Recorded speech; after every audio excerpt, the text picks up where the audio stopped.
Assalamualaikum warahmatullahi wabarakatuh. Perkenalkan, nama saya Ramdhani Ajrul Nathaniel dengan NPI 14622000037. Di sini saya mau mempresentasikan tentang bisnis kos-kosan atau kontrakan. Di bisnis kos-kosan atau kontrakan kami berkomitmen untuk menyediakan hunian yang nyaman, aman, dan terjangkau bagi mahasiswa, pekerja, serta keluarga. Fokus kami adalah pada kualitas layanan, kenyamanan penghuni, dan lokasi yang strategis. Kami bangga dengan fasilitas lengkap, desain yang modern, dan layanan yang responsif untuk menciptakan pengalaman tinggal yang menyenangkan dan memuaskan bagi para penghuni kami. Masalah atau problem. Yang ke-1, poin masalah utama. Keterbatasan aksesibilitas. Mahasiswa dan pekerja kesulitan menemukan tempat tinggal yang dekat dengan kampus atau kantor. Yang kedua, kurangnya fasilitas sosial. Tidak ada ruang kerja bersama, area santai, dan fasilitas sosial lain yang sesuai dengan kebutuhan generasi digital. Yang ketiga, biaya tinggi. Tempat tinggal dengan fasilitas sesuai kebutuhan seringkali mahal, tidak terjangkau untuk mahasiswa dan profesional muda. Yang keempat, tujuan. Mengidentifikasi masalah umum yang dihadapi target pasar sehingga solusi yang ditawarkan terasa relevan. Lanjut, solusi kos atau kontrakan untuk tempat tinggal ideal. Tipe kamar. Pilihan kamar ekonomi, standar, dan premium untuk menyesuaikan kebutuhan dan anggaran pengguna. Yang kedua, fasilitas utama. Wifi cepat, keamanan 24/7, kebersihan rutin, coworking space, dapur bersama, dan area santai yang mendukung interaksi sosial. Yang ketiga, lokasi strategis. Dekat dengan kampus, kantor, pusat perbelanjaan, dan akses transportasi umum. Ini tujuannya, memberikan solusi yang jelas dan relevan atas masalah yang dijelaskan sebelumnya. Selanjutnya, target pasar atau target pengguna kos atau kontrakan. Segmentasi pasar. 1. Mahasiswa, universitas di sekitar lokasi kos. Yang kedua, profesional muda, pekerja yang membutuhkan tempat tinggal dekat kantor. Nomor 3, pekerja jarak jauh, individu yang membutuhkan tempat tinggal sementara yang nyaman dan strategis. Nah, ini tujuannya untuk menyampaikan kepada investor siapa pengguna utama bisnis ini dan kebutuhan yang mereka miliki. Lanjut, keunggulan kompetitif. Faktor yang membuat kos atau kontrakan berbeda. Yang pertama, desain modern. Desain kamar minimalis, bergaya modern, dan sesuai tren. Yang kedua, fasilitas tambahan. Area santai dan layanan laundry untuk meningkatkan kenyamanan penghuni. Yang ketiga, fleksibilitas sewa. Pilihan sewa harian, mingguan, bulanan, dan tahunan.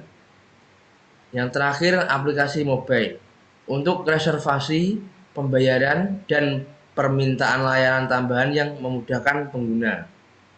Next, produk dan layanan. Layanan utama dan fasilitas pendukung. Yang pertama, layanan utama. Pilihan kamar, ekonomi, standar, dan premium untuk berbagai tingkat kebutuhan dan anggaran. Kebersihan rutin, layanan kebersihan berkala yang menjaga kenyamanan penghuni. Selanjutnya, layanan tambahan, laundry, area santai, catering. Next, model bisnis kos atau kontrakan. Yang pertama, sumber pendapatan. Pendapatan utama sewa kamar dengan opsi harian, mingguan, bulanan, atau tahunan. Yang kedua, pendapatan tambahan. Layanan laundry dan catering, pendapatan dari layanan tambahan. Kerjasama dengan institusi yaitu penyediaan tempat tinggal bagi mahasiswa baru atau karyawan perusahaan mitra. Lanjut, strategi pemasaran. Strategi pemasaran untuk menjangkau pelanggan. Rencana pemasaran yang pertama, digital marketing, yaitu promosi melalui media sosial dan platform digital. Yang kedua, kerjasama dengan universitas dan perusahaan. Yang ketiga, yang terakhir, platform user friendly, yaitu website dan aplikasi yang mudah digunakan untuk pencarian kamar dan reservasi. Lanjut, proyeksi keuangan. Rincian keuangan yaitu pertama, proyeksi pendapatan. Pendapatan tahunan dari sewa kamar dan layanan tambahan. Yang kedua, estimasi biaya operasional, biaya perawatan, properti, gaji staf, dan pemasaran. Yang terakhir, proyeksi keuntungan, target investasi yang dibutuhkan untuk ekspansi dan perkiraan keuntungan. Lanjut, rencana pengembangan kos atau kontrakan, yaitu ada inisiatif pengembangan. Yang pertama, ekspansi lokasi, menambah lokasi baru di wilayah strategis lainnya. Yang kedua, pengembangan teknologi, menambah fitur aplikasi mobile untuk meningkatkan pengalaman penghuni. Yang terakhir, layanan premium tambahan, yaitu fasilitas game, minimarket, dan layanan antar jemput. Nah, ini ada financial snapshot, yaitu pendapatan dari 20 kamar, biaya sewa kos 1,2 juta per bulan, layanan tambahan dan keterampilan 500.000 per bulan, total pendapatan bulanan yaitu 34 juta per bulan, ada 20 kamar, dan seterusnya. Ada pengeluaran yaitu gaji dan kompensasi 2 juta per bulan, pengembangan teknologi 3 juta per bulan, operasi harian dan pemasaran 1 juta per bulan, total pengeluaran bulanan 6 juta per bulan. Nah, ini ada resiko dan mitigasi. Resiko dan strategi mitigasi.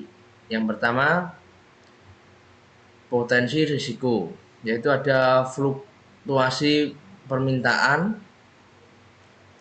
keterbatasan permintaan di luar musim akademik. Selanjutnya ada persaingan pasar, persaingan dengan kos lokal lainnya. Yang terakhir, umpan balik negatif, yaitu ada risiko dari ulasan buruk terkait layanan atau fasilitas.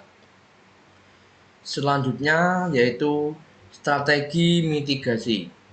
Yang pertama ada harga fleksibel, penyesuaian harga pada periode sepi.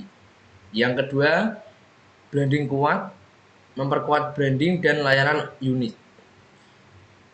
Yang terakhir, peningkatan layanan pelanggan, yaitu tanggapan cepat dan peningkatan kualitas layanan.